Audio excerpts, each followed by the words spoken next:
Então, a gente fez uma breve apreciação em termos genéricos do que é a ética, algumas considerações introdutórias, conversamos um pouco sobre a temática e acho que deu para perceber pelo menos a complexidade da discussão.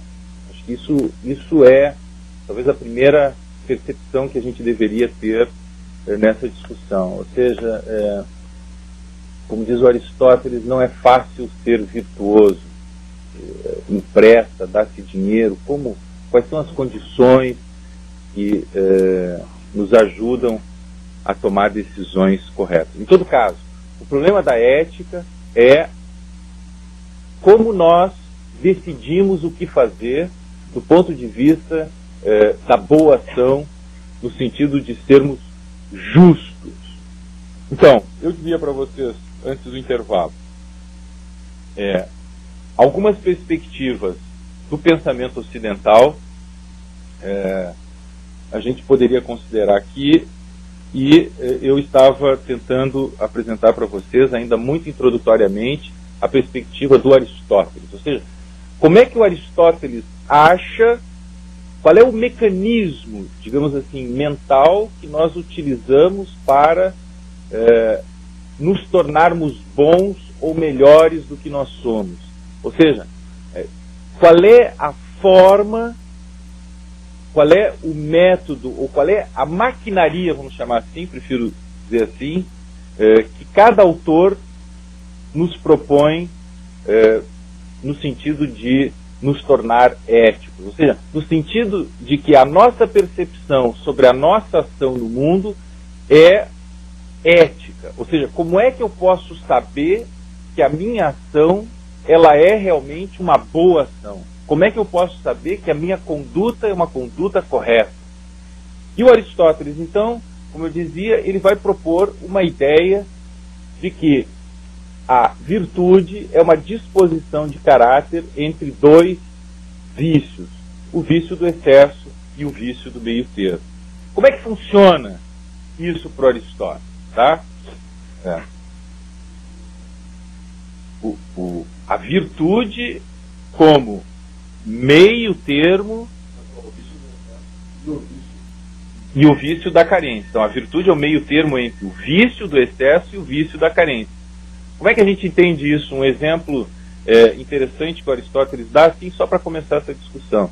Ele diz, primeiro, não é fácil encontrar esse meio termo.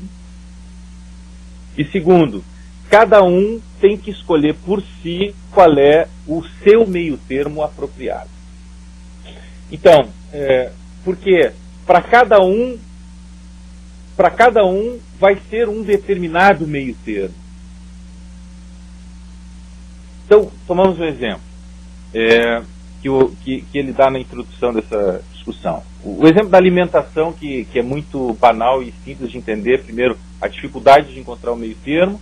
E segundo, como cada um tem que encontrar o seu meio termo. Por exemplo, o que é o meio termo do ponto de vista da alimentação? O que é o excesso? O excesso é comer demais. Não. O que é o excesso? Exagero, comer demais. O que é a carência? Comer menos. Não, comer de menos. Certo? Que vai gerar, o excesso vai gerar obesidade e a carência vai gerar anemia, desnutrição, etc. Bom, como é que eu sei qual é o meu meio termo com relação à alimentação? O meu meio termo certamente vai ser diferente do meio termo de várias pessoas que estão aqui.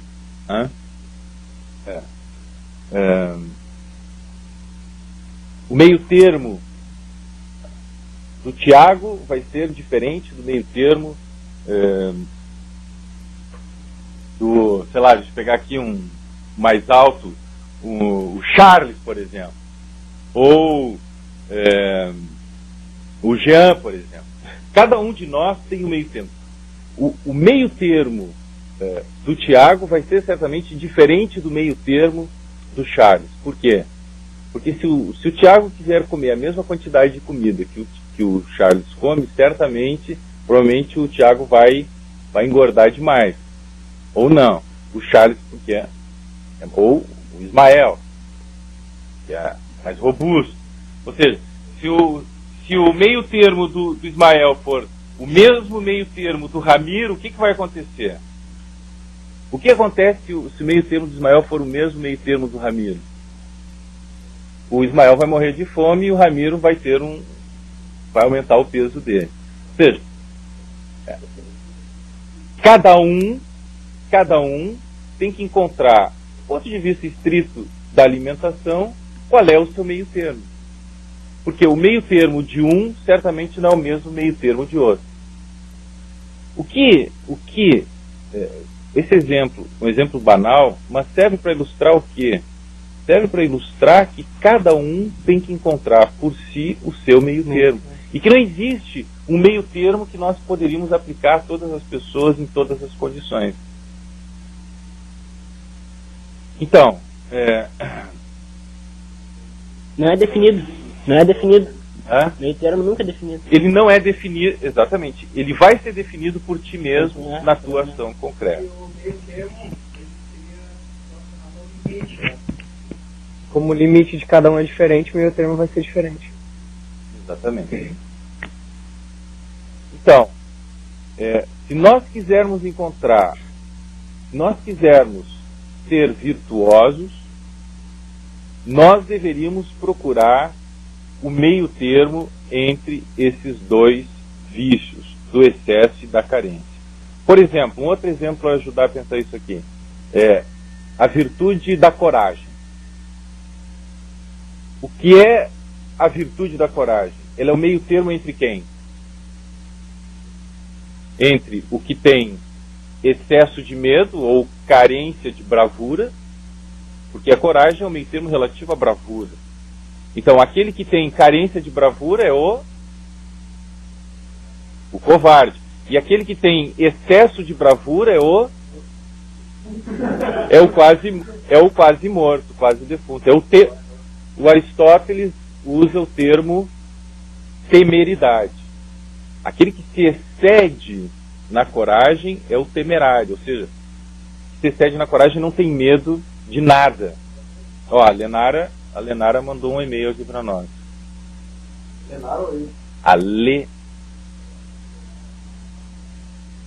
Pois é, sabe que eu acho que eu fechei aqui o Pegasus, mas só abri aqui, né?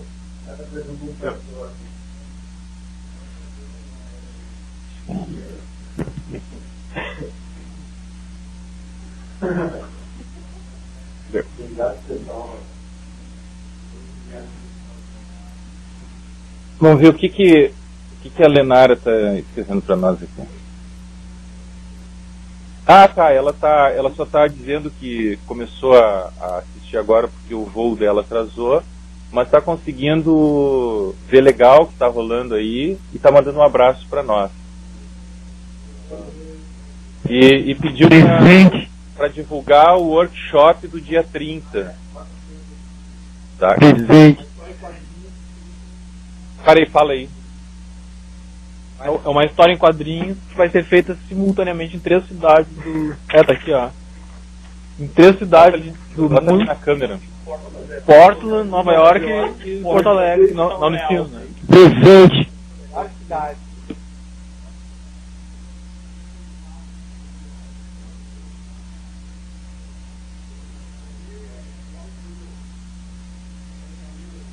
Tá, peraí. E a Lenara vai estar em Nova York, correspondente especial.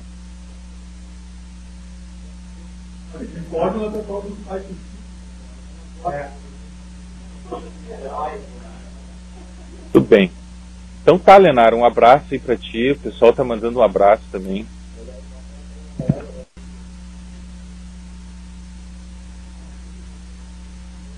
Então, voltando ao nosso ponto aqui,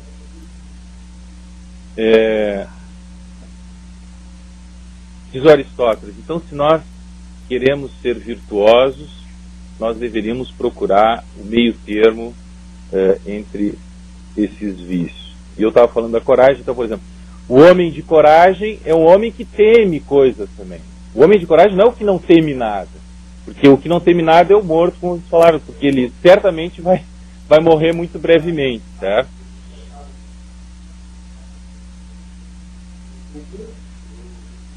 Exatamente.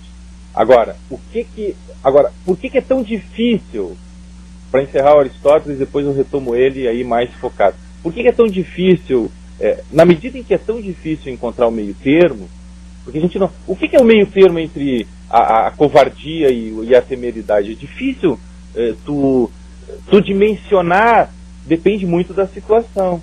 Então, qual é o mecanismo que a gente deveria utilizar para saber que a gente está mais próximo do meio termo? Como é que eu sei, já que é tão difícil saber exatamente qual é o meio termo adequado, como é que eu posso saber o mecanismo, qual é o mecanismo para eu saber que eu estou mais próximo do meio termo? E já que não se trata de uma régua que eu meço, né? Meio termo não é uma régua assim. Então diz o Aristóteles, a forma de eu saber como eu atinjo ou me aproximo mais do meio termo é fugir sempre do vício pior.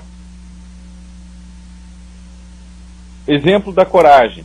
Qual é o vício pior? É ser excessivamente corajoso ou ser excessivamente medroso? Qual é o vício pior? Do ponto de vista da coragem. É o medroso, o covarde. Então, eu vou procurar me afastar mais do que? Do covarde, da covardia ou da temeridade? Vou procurar me afastar mais do que? Da covardia. Então, procurar fugir do vício pior é uma forma de me aproximar mais do meio termo. Tá? Então, em todo caso, isso é o mecanismo, vamos dizer assim, aristotélico, essa busca do meio termo. E depois ele vai falar de uma série de virtudes que a gente vai retomar num outro momento, que é a virtude, já falei, da liberalidade, a da coragem, a da temperança, a magnanimidade, a virtude da calma, a virtude da veracidade, da amabilidade. Ou seja, o Aristóteles tem a ética aristotélica que ele apresenta na Ética Nicômaco, é extremamente rica, extremamente atual, extremamente interessante do ponto de vista da ética enquanto tal, porque ele nos orienta claramente assim, o que é o meio, o que são as virtudes e como se posicionar diante de cada uma delas. Eu prometo então que eu retomo cada um desses pontos. Então, essa perspectiva do Aristóteles. Como é que então, a perspectiva do Aristóteles é: a felicidade é o fim de todas as minhas ações, a felicidade é o resultado da virtude, que é uma disposição de caráter que eu encontro nesse meio termo, certo? Essa é a síntese, a ideia central, o mecanismo central da ética aristotélica. Qual é o mecanismo central da ética kantiana? Kant. Temos aqui outras mensagens. Peraí, deixa eu deixar o Kant aqui. Vamos ver quem é que mandou. Ó, a Helenara.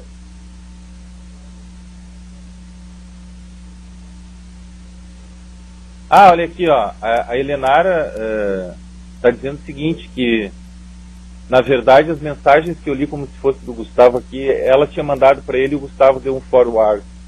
Tá? Então, são mensagens da Helenara. E o Marcos, professor, está assistindo também, diz o seguinte, ó: Celso pessoal, estou assistindo a aula e quero parabenizar a vocês todos pela discussão. Estou aprendendo muito com ela. Obrigado, Gustavo. Gustavo não, Marcos. Vai dizer pro professor Marcos aí para ele fazer umas aulas nessa sala aqui também, né? Dá o recado ainda. O professor Marcos tem que fazer umas aulas nessa sala aqui também, corrigir uns textos aí, online, pro mundo inteiro.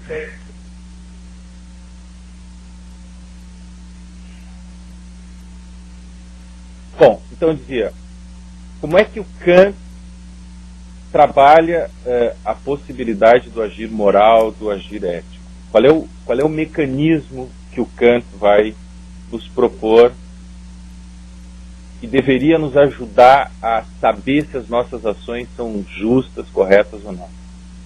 Em primeiro lugar, o princípio fundamental das ações morais para o Kant vai ser a liberdade, no sentido de uma ação que é independente de coerções exteriores e necessidades materiais.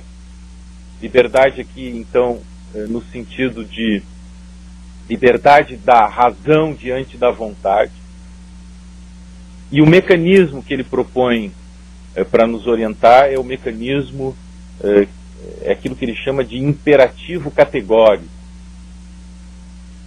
O que é o imperativo categórico kantiano? O imperativo categórico é uma máxima que manda que as minhas ações, é uma máxima, é uma lei, na verdade, é uma lei que determina que as minhas ações deveriam ser orientadas por uma máxima capaz de ser universalizada.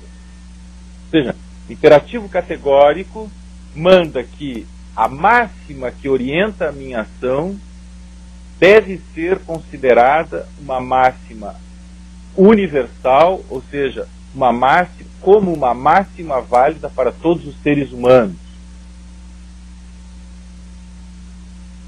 A minha máxima que deve orientar a minha ação, nós devemos fazer um exercício mental. No momento que eu vou agir, eu devo fazer um exercício mental, diz o Kant. Que exercício mental é esse? Eu me pergunto se essa máxima que está orientando a minha ação, por exemplo, devo ajudar o próximo na sinaleira, né, quando ele se mostrar necessitado. Né?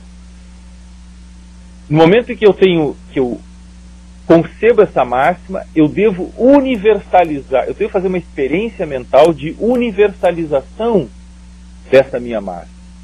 Eu devo pensar, devo fazer a experiência segundo a qual todos os seres humanos deveriam agir do mesmo modo. Ou seja, como todos os seres humanos agiriam nessa situação.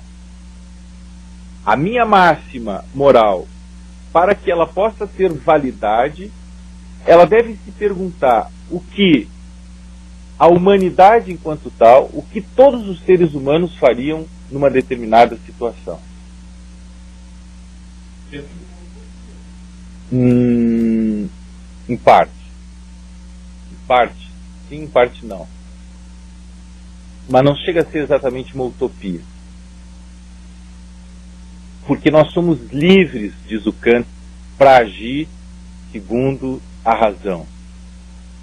Se nós fôssemos meros animais ou meros autômatos, nós só agiríamos segundo imposições exteriores e necessidades materiais. Uma raposa, quando ela invade o galinheiro, sei lá, do seu Joaquim e come os frangos do seu Joaquim, a raposa ela não se pergunta se a sua ação é justa ou não.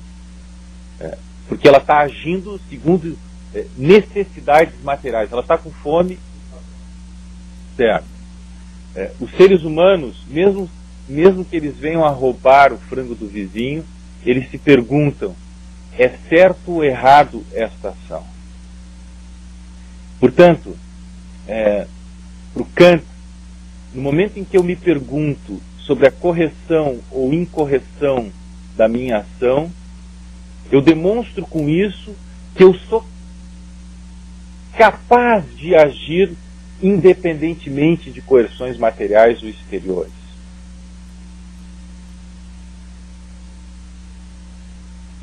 Tomamos o exemplo que o Kant trabalha. A primeira pergunta: entenderam esse mecanismo de universalização da máxima? Significado dela?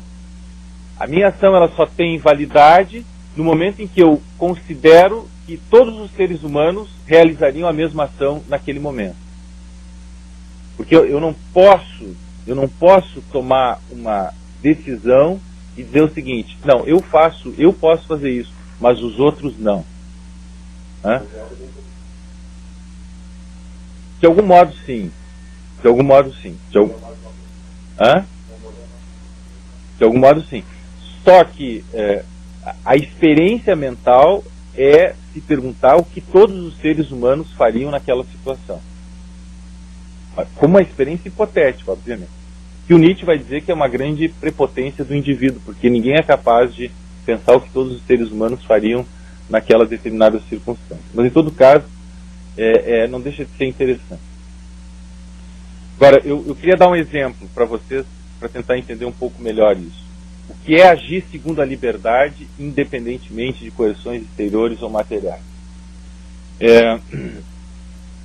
O Kant dá um exemplo de um príncipe que, um determinado dia, manda um determinado súdito mentir, dizendo que um outro súdito pretende trair o príncipe.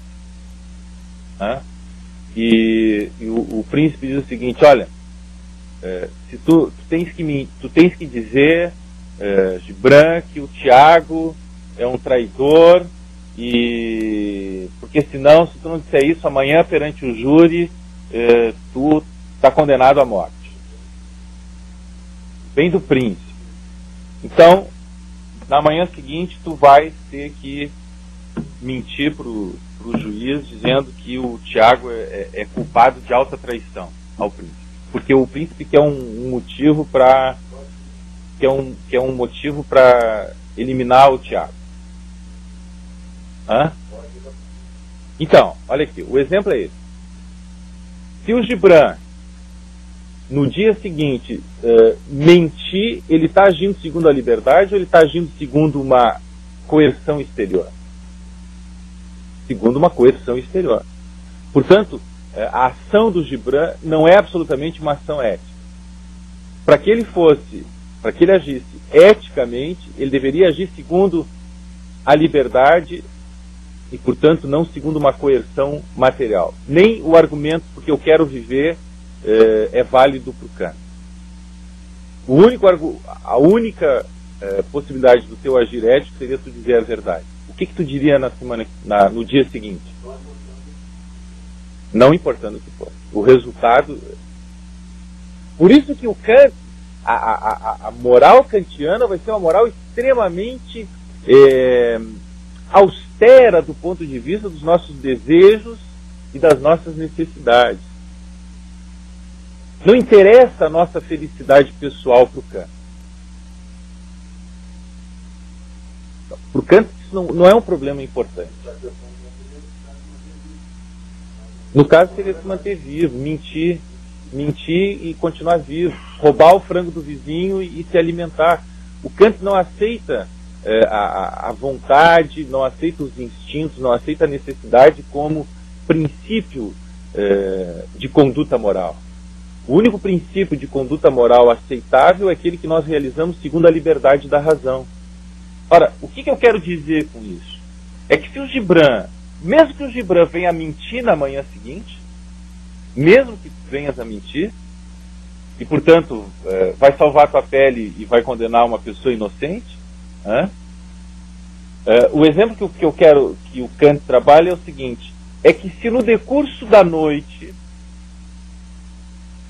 até chegar na manhã seguinte, o Gibran se perguntar assim: e se eu não mentir?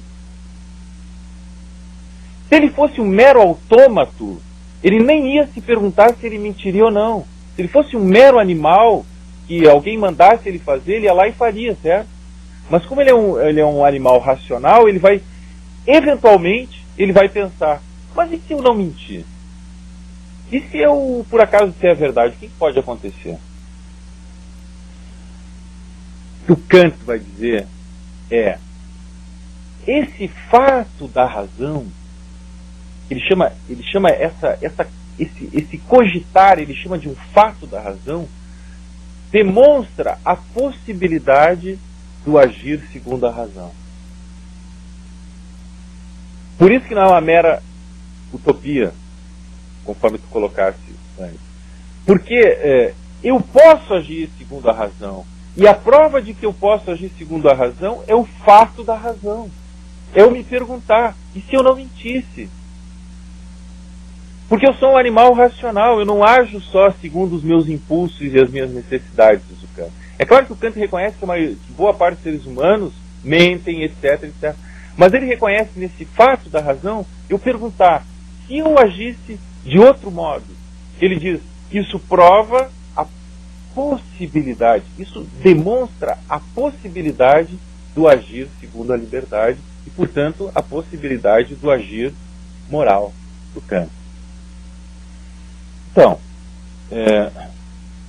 ainda muito introdutoriamente, que não é mais do que esse meu objetivo aqui, é introduzir essa perspectiva do Kant, segundo a qual uma ação moral, para que ela possa ter validade, ela tem que, primeiro, ser resultado da liberdade,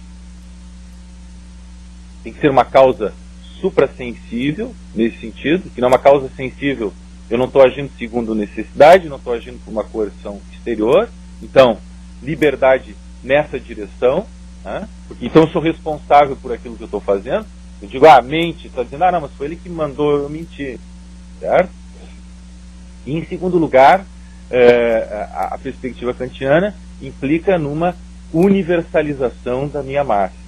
Eu tenho que pensar, bom, mas nessa situação, o que todos os seres humanos fariam? Né? Eu não posso, para que a minha máxima possa ter validade, eu não posso dizer, todos deveriam dizer a verdade, mas eu posso mentir aqui. Isso não, digamos assim, não confere legitimidade para a ação moral, certo? Então, fica claro esse mecanismo de liberdade e de universalização da máxima, tranquilo. Para o Kant, vê bem, olha aqui, vocês podem estar olhando assim, o Kant é um cara muito estranho, maluco, como é que o cara não vai mentir, não sei o que lá. Tem uma vez eu estava trabalhando isso numa outra turma e deram um exemplo interessante disso. Foi o prefeito de São Paulo, se não estou enganado, não sei se vocês acompanharam essa notícia. Pediu lá para um operário da prefeitura pegar o trator e derrubar a casa de um cidadão lá que estava num lugar irregular. O que o operário fez?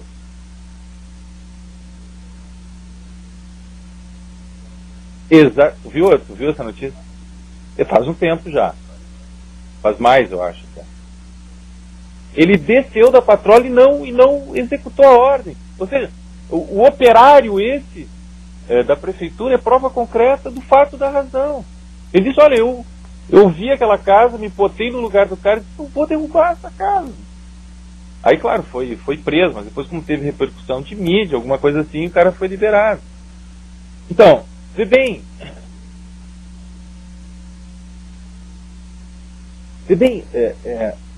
pode parecer extremamente austero e extremamente irrealista essa postura do Kant, porque eles vão dizer que os seres humanos são animais desejantes, portanto eles agem segundo as suas necessidades, os seus instintos, mas